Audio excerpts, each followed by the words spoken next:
ॐ श्रीगणेशाय नमः।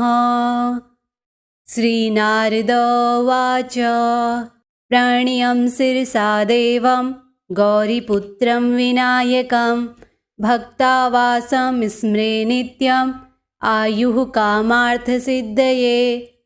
प्रथमं वक्रतुण्डं च एकदन्तं द्वितीयकं तृतीयं कृष्णपिङ्गाक्षं गजवक्त्रं चतुर्थकं लम्बोदरं पंचम च षष्ठं विकटमेव च सप्तम विघ्नराजेन्द्रं धूमवर्णं तथाष्टमं नवम भालचन्द्रं च दशम तु विनायकम् एकादशं गणपतिं द्वादशं तु गजाननं द्वादशैतानि नामानि त्रिसन्ध्यं यः पठेन्नर न च विघ्नभयं तस्य सर्वसिद्धिकरं प्रभो।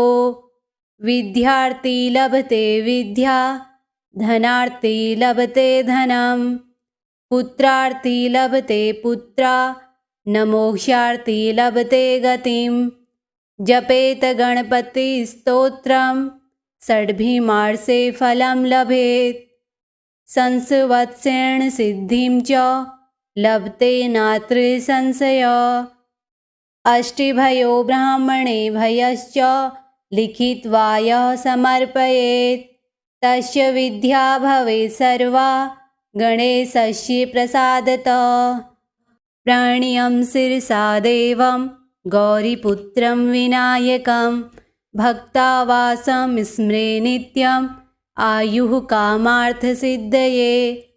प्रथमं वक्रतुण्डं च एकदन्तं द्वितीयकं तृतीयं कृष्णपिङ्गाक्षं गजवक्त्रं चतुर्थकं लम्बोदरं पंचम च षष्ठं विकटमेव च सप्तम विघ्नराजेन्द्रं धूमवर्णं तथाष्टमं नवम भालचन्द्रं च दशम तु विनायकम् एकादशं गणपतिं द्वादशं तु गजाननं द्वादशैतानि नामानि त्रिसन्ध्यं यः पठेन्नर न च विघ्नभयं तस्य सर्वसिद्धिकरं प्रभो। विद्यार्थी लभते विद्या धनार्थी लभते धनं पुत्रार्थी लभते पुत्रा न मोक्षार्थी लभते गतिं। जपेत गणपतिस्तोत्रं षड्भिर्मासे फलं लभेत् संवत्सरेण सिद्धिं च लभते नात्र संशयः। अष्टभयो ब्राह्मणे भयश्च लिखित्वा यः समर्पयेत् तस्य विद्या भवेत् सर्वा गणेशस्य प्रसादतः। प्रणीयं शिरसा देवं गौरीपुत्रं विनायकं भक्तावासं स्मरे नित्यम् आयुः कामार्थसिद्धये। प्रथमं वक्रतुण्डं च एकदन्तं द्वितीयकं तृतीयं कृष्णपिङ्गाक्षं गजवक्त्रं चतुर्थकं लम्बोदरं पंचम च षष्ठं विकटमेव च सप्तम विघ्नराजेन्द्रं धूमवर्णं तथाष्टमं नवम भालचन्द्रं च दशम तु विनायकम् एकादशं गणपतिं द्वादशं तु गजाननं द्वादशैतानि नामानि त्रिसन्ध्यं यः पठेन्नर न च विघ्नभयं तस्य सर्वसिद्धिकरं प्रभो।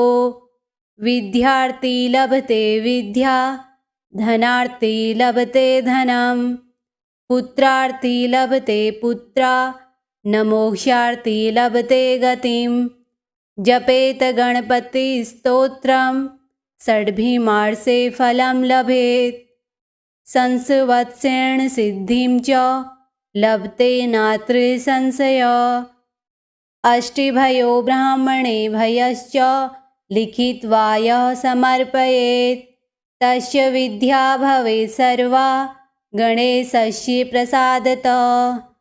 प्रणीयं शिरसा देवं गौरीपुत्रं विनायकं भक्तावासं स्मरे नित्यम् आयुः कामार्थसिद्धये। प्रथमं वक्रतुण्डं च एकदन्तं द्वितीयकं तृतीयं कृष्णपिङ्गाक्षं गजवक्त्रं चतुर्थकं लम्बोदरं पंचम च षष्ठं विकटमेव च सप्तम विघ्नराजेन्द्रं धूमवर्णं तथाष्टमं नवम भालचन्द्रं च दशम तु विनायकम् एकादशं गणपतिं द्वादशं तु गजाननं द्वादशैतानि नामानि त्रिसन्ध्यं यः पठेन्नर न च विघ्नभयं तस्य सर्वसिद्धिकरं प्रभो। विद्यार्थी लभते विद्या धनार्थी लभते धनं पुत्रार्थी लभते पुत्रा न मोक्षार्थी लभते गतिं। जपेत गणपतिस्तोत्रं षड्भिर्मासे फलं लभेत् संवत्सरेण सिद्धिं च लभते नात्र संशयः। अष्टभयो ब्राह्मणे भयश्च लिखित्वा यः समर्पयेत् तस्य विद्या भवेत् सर्वा गणेशस्य प्रसादतः। प्रणीयं शिरसा देवं गौरीपुत्रं विनायकं भक्तावासं स्मरे नित्यम् आयुः कामार्थसिद्धये।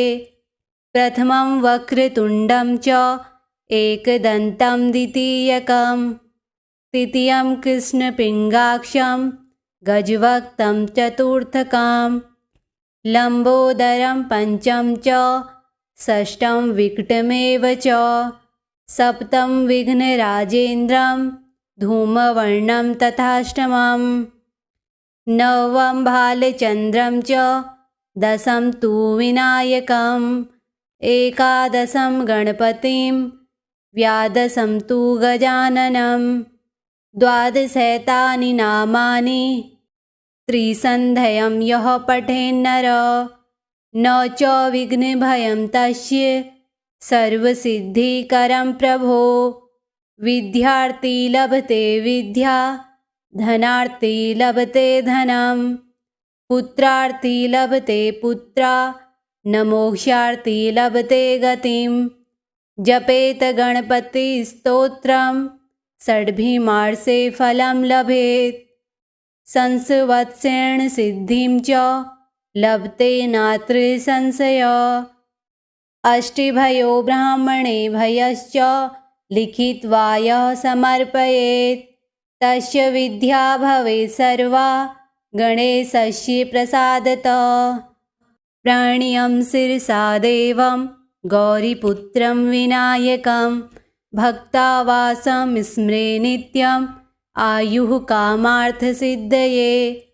प्रथमं वक्रतुण्डं च एकदन्तं द्वितीयकं तृतीयं कृष्णपिङ्गाक्षं गजवक्त्रं चतुर्थकं लम्बोदरं पंचम च षष्ठं विकटमेव च सप्तम विघ्नराजेन्द्रं धूमवर्णं तथाष्टमं नवम भालचन्द्रं च दशम तु विनायकम् एकादशं गणपतिं द्वादशं तु गजाननं द्वादशैतानि नामानि त्रिसन्ध्यं यः पठेन्नर न च विघ्नभयं तस्य सर्वसिद्धिकरं प्रभो। विद्यार्थी लभते विद्या धनार्थी लभते धनं पुत्रार्थी लभते पुत्रा न मोक्षार्थी लभते गतिं। जपेत गणपतिस्तोत्रं षड्भिर्मासे फलं लभेत् संवत्सरेण सिद्धिं च लभते नात्र संशयः। अष्टभयो ब्राह्मणे भयश्च लिखित्वा यः समर्पयेत् तस्य विद्या भवेत् सर्वा गणेशस्य प्रसादतः। प्रणीयं शिरसा देवं गौरीपुत्रं विनायकं भक्तावासं स्मरे नित्यम् आयुः कामार्थसिद्धये।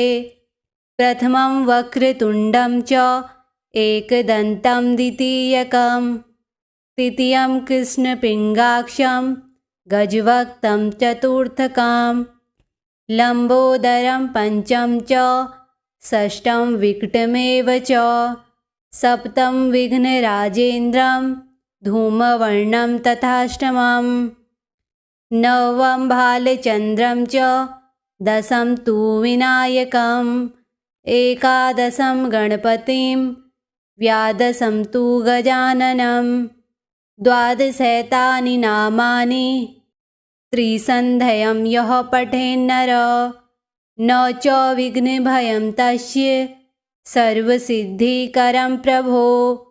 विद्यार्थी लभते विद्या धनार्थी लभते धनं पुत्रार्थी लभते पुत्रा न मोक्षार्थी लभते गतिं। जपेत गणपतिस्तोत्रं षड्भिर्मासे फलं लभेत् संवत्सरेण सिद्धिं च लभते नात्र संशयः।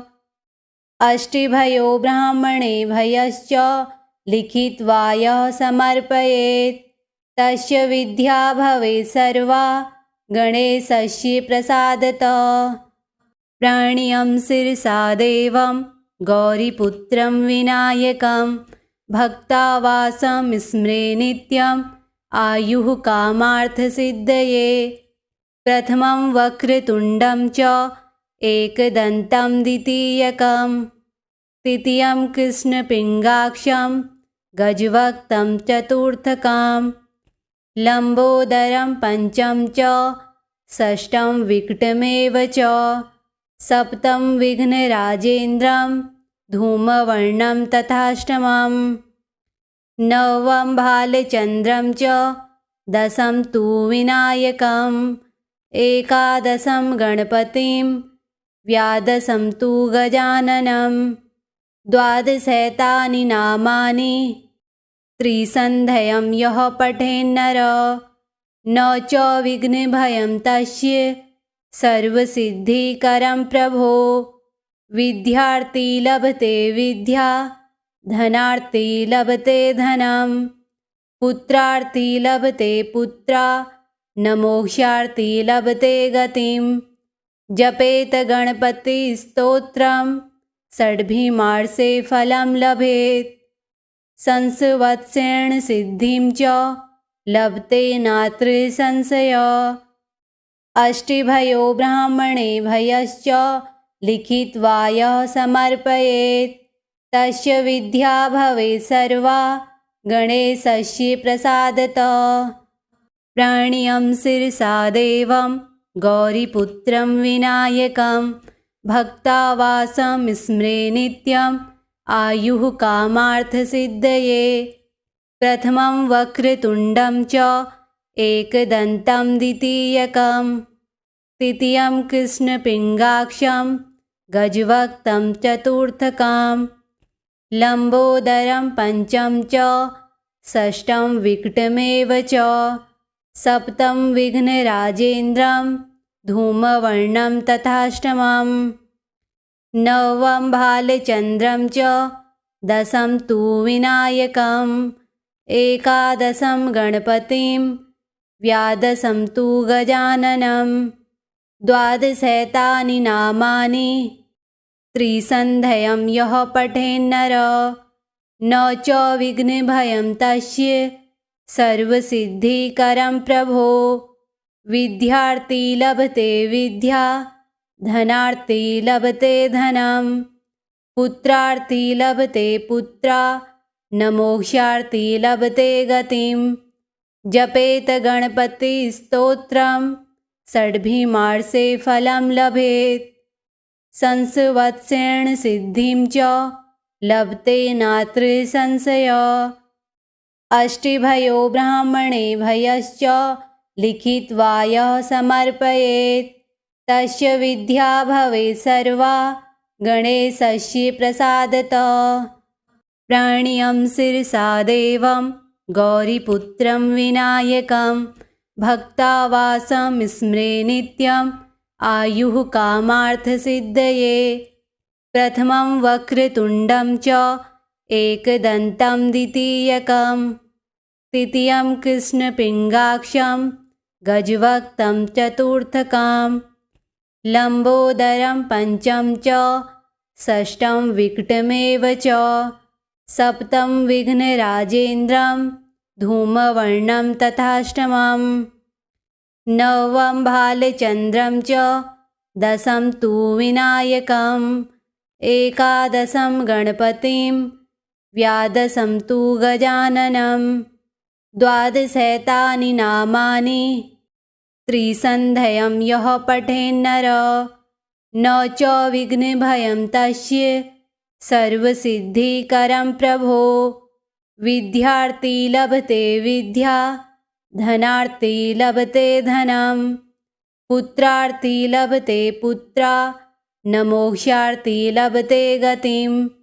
जपेत गणपतिस्तोत्रं षड्भिर्मासे फलं लभेत् संवत्सरेण सिद्धिं च लभते नात्र संशयः। अष्टभयो ब्राह्मणे भयश्च लिखित्वा यः समर्पयेत् तस्य विद्या भवेत् सर्वा गणेशस्य प्रसादतः। प्रणीयं शिरसा देवं गौरीपुत्रं विनायकं भक्तावासं स्मरे नित्यम् आयुः कामार्थसिद्धये।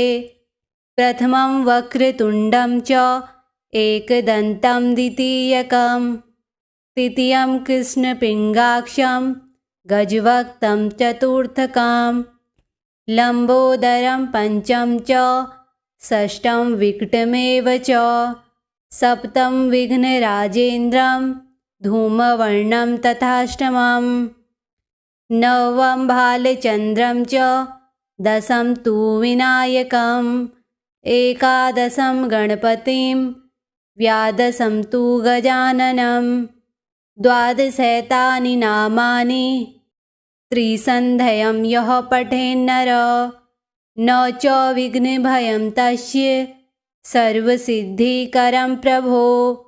विद्यार्थी लभते विद्या धनार्थी लभते धनं पुत्रार्थी लभते पुत्रा न मोक्षार्थी लभते गतिं।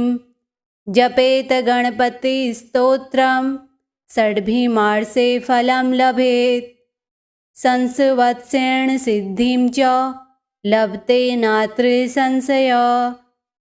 अष्टभयो ब्राह्मणे भयश्च लिखित्वा यः समर्पयेत् तस्य विद्या भवेत् सर्वा गणेशस्य प्रसादतः।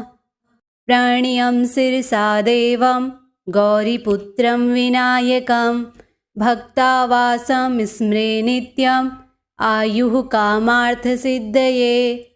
प्रथमं वक्रतुण्डं च एकदन्तं द्वितीयकं तृतीयं कृष्णपिङ्गाक्षं गजवक्त्रं चतुर्थकं लम्बोदरं पंचम च षष्ठं विकटमेव च सप्तम विघ्नराजेन्द्रं धूमवर्णं तथाष्टमं नवम भालचन्द्रं च दशम तु विनायकम् एकादशं गणपतिं द्वादशं तु गजाननं द्वादशैतानि नामानि त्रिसन्ध्यं यः पठेन्नर न च विघ्नभयं तस्य सर्वसिद्धिकरं प्रभो। विद्यार्थी लभते विद्या धनार्थी लभते धनं पुत्रार्थी लभते पुत्रा न मोक्षार्थी लभते गतिं। जपेत गणपतिस्तोत्रं षड्भिर्मासे फलं लभेत् संवत्सरेण सिद्धिं च लभते नात्र संशयः। अष्टभयो ब्राह्मणे भयश्च लिखित्वा यः समर्पयेत् तस्य विद्या भवेत् सर्वा गणेशस्य प्रसादतः। प्रणीयं शिरसा देवं गौरीपुत्रं विनायकं भक्तावासं स्मरे नित्यम् आयुः कामार्थसिद्धये। प्रथमं वक्रतुण्डं च एकदन्तं द्वितीयकं तृतीयं कृष्णपिङ्गाक्षं गजवक्त्रं चतुर्थकं लम्बोदरं पंचम च षष्ठं विकटमेव च सप्तम विघ्नराजेन्द्रं धूमवर्णं तथाष्टमं नवम भालचन्द्रं च दशम तु विनायकम् एकादशं गणपतिं द्वादशं तु गजाननं द्वादशैतानि नामानि त्रिसन्ध्यं यः पठेन्नर न च विघ्नभयं तस्य सर्वसिद्धिकरं प्रभो। विद्यार्थी लभते विद्या धनार्थी लभते धनं पुत्रार्थी लभते पुत्रा न मोक्षार्थी लभते गतिं। जपेत गणपतिस्तोत्रं षड्भिर्मासे फलं लभेत् संवत्सरेण सिद्धिं च लभते नात्र संशयः। अष्टभयो ब्राह्मणे भयश्च लिखित्वा यः समर्पयेत् तस्य विद्या भवेत् सर्वा गणेशस्य प्रसादतः। प्रणीयं शिरसा देवं गौरीपुत्रं विनायकं भक्तावासं स्मरे नित्यम् आयुः कामार्थसिद्धये। प्रथमं वक्रतुण्डं च एकदन्तं द्वितीयकं तृतीयं कृष्णपिङ्गाक्षं गजवक्त्रं चतुर्थकं लम्बोदरं पंचम च षष्ठं विकटमेव च सप्तम विघ्नराजेन्द्रं धूमवर्णं तथाष्टमं नवम भालचन्द्रं च दशम तु विनायकम् एकादशं गणपतिं द्वादशं तु गजाननं द्वादशैतानि नामानि त्रिसन्ध्यं यः पठेन्नर न च विघ्नभयं तस्य सर्वसिद्धिकरं प्रभो। विद्यार्थी लभते विद्या धनार्थी लभते धनं पुत्रार्थी लभते पुत्रा न मोक्षार्थी लभते गतिं। जपेत गणपतिस्तोत्रं षड्भिर्मासे फलं लभेत् संवत्सरेण सिद्धिं च लभते नात्र संशयः। अष्टभयो ब्राह्मणे भयश्च लिखित्वा यः समर्पयेत् तस्य विद्या भवेत् सर्वा गणेशस्य प्रसादतः। प्रणीयं शिरसा देवं गौरीपुत्रं विनायकं भक्तावासं स्मरे नित्यम् आयुः कामार्थसिद्धये। प्रथमं वक्रतुण्डं च एकदन्तं द्वितीयकं तृतीयं कृष्णपिङ्गाक्षं गजवक्त्रं चतुर्थकं लम्बोदरं पंचम च षष्ठं विकटमेव च सप्तम विघ्नराजेन्द्रं धूमवर्णं तथाष्टमं नवम भालचन्द्रं च दशम तु विनायकम् एकादशं गणपतिं द्वादशं तु गजाननं द्वादशैतानि नामानि त्रिसन्ध्यं यः पठेन्नर न च विघ्नभयं तस्य सर्वसिद्धिकरं प्रभो। विद्यार्थी लभते विद्या धनार्थी लभते धनं पुत्रार्थी लभते पुत्रा न मोक्षार्थी लभते गतिं। जपेत गणपतिस्तोत्रं षड्भिर्मासे फलं लभेत् संवत्सरेण सिद्धिं च लभते नात्र संशयः। अष्टभयो ब्राह्मणे भयश्च लिखित्वा यः समर्पयेत् तस्य विद्या भवेत् सर्वा गणेशस्य प्रसादतः।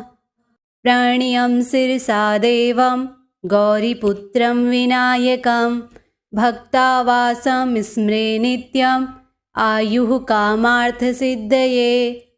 प्रथमं वक्रतुण्डं च एकदन्तं द्वितीयकं तृतीयं कृष्णपिङ्गाक्षं गजवक्त्रं चतुर्थकं लम्बोदरं पंचम च षष्ठं विकटमेव च सप्तम विघ्नराजेन्द्रं धूमवर्णं तथाष्टमं नवम भालचन्द्रं च दशम तु विनायकम् एकादशं गणपतिं द्वादशं तु गजाननं द्वादशैतानि नामानि त्रिसन्ध्यं यः पठेन्नर न च विघ्नभयं तस्य सर्वसिद्धिकरं प्रभो। विद्यार्थी लभते विद्या धनार्थी लभते धनं पुत्रार्थी लभते पुत्रा न मोक्षार्थी लभते गतिं। जपेत गणपतिस्तोत्रं षड्भिर्मासे फलं लभेत् संवत्सरेण सिद्धिं च लभते नात्र संशयः। अष्टभयो ब्राह्मणे भयश्च लिखित्वा यः समर्पयेत् तस्य विद्या भवेत् सर्वा गणेशस्य प्रसादतः। प्रणीयं शिरसा देवं गौरीपुत्रं विनायकं भक्तावासं स्मरे नित्यम् आयुः कामार्थसिद्धये। प्रथमं वक्रतुण्डं च एकदन्तं द्वितीयकं तृतीयं कृष्णपिङ्गाक्षं गजवक्त्रं चतुर्थकं लम्बोदरं पंचम च षष्ठं विकटमेव च सप्तम विघ्नराजेन्द्रं धूमवर्णं तथाष्टमं नवम भालचन्द्रं च दशम तु विनायकम् एकादशं गणपतिं द्वादशं तु गजाननं द्वादशैतानि नामानि त्रिसन्ध्यं यः पठेन्नर न च विघ्नभयं तस्य सर्वसिद्धिकरं प्रभो। विद्यार्थी लभते विद्या धनार्थी लभते धनं पुत्रार्थी लभते पुत्रा न मोक्षार्थी लभते गतिं। जपेत गणपतिस्तोत्रं षड्भिर्मासे फलं लभेत् संवत्सरेण सिद्धिं च लभते नात्र संशयः। अष्टभयो ब्राह्मणे भयश्च लिखित्वा यः समर्पयेत् तस्य विद्या भवेत् सर्वा गणेशस्य प्रसादतः। प्रणीयं शिरसा देवं गौरीपुत्रं विनायकं भक्तावासं स्मरे नित्यम् आयुः कामार्थसिद्धये।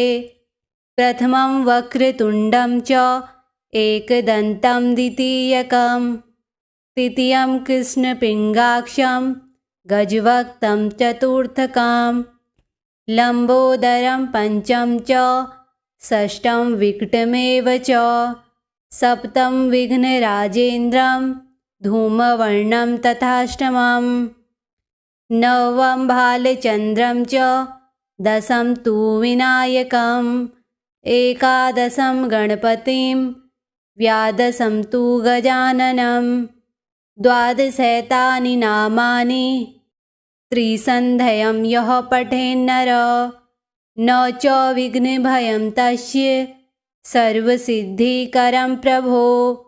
विद्यार्थी लभते विद्या धनार्थी लभते धनं पुत्रार्थी लभते पुत्रा न मोक्षार्थी लभते गतिं। जपेत गणपतिस्तोत्रं षड्भिर्मासे फलं लभेत् संवत्सरेण सिद्धिं च लभते नात्र संशयः। अष्टभयो ब्राह्मणे भयश्च लिखित्वा यः समर्पयेत् तस्य विद्या भवेत् सर्वा गणेशस्य प्रसादतः। प्रणीयं शिरसा देवं गौरीपुत्रं विनायकं भक्तावासं स्मरे नित्यम् आयुः कामार्थसिद्धये। प्रथमं वक्रतुण्डं च एकदन्तं द्वितीयकं तृतीयं कृष्णपिङ्गाक्षं गजवक्त्रं चतुर्थकं लम्बोदरं पंचम च षष्ठं विकटमेव च सप्तम विघ्नराजेन्द्रं धूमवर्णं तथाष्टमं नवम भालचन्द्रं च दशम तु विनायकम् एकादशं गणपतिं द्वादशं तु गजाननं द्वादशैतानि नामानि त्रिसन्ध्यं यः पठेन्नर न च विघ्नभयं तस्य सर्वसिद्धिकरं प्रभो। विद्यार्थी लभते विद्या धनार्थी लभते धनं पुत्रार्थी लभते पुत्रा न मोक्षार्थी लभते गतिं। जपेत गणपतिस्तोत्रं षड्भिर्मासे फलं लभेत् संवत्सरेण सिद्धिं च लभते नात्र संशयः।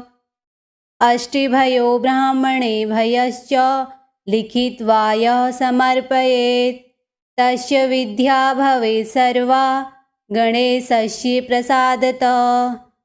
प्रणीयं शिरसा देवं गौरीपुत्रं विनायकं भक्तावासं स्मरे नित्यम् आयुः कामार्थसिद्धये।